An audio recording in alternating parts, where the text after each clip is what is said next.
世田谷一家事件。犯人はなぜ冷蔵庫を開けたのか。2000年に起きた未解決事件、世田谷一家殺害。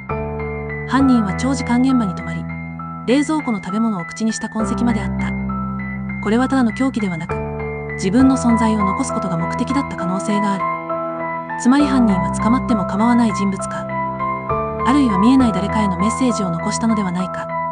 未解決のまま残されているのは、もしかすると解かれてはいけない謎だからなのかもしれない。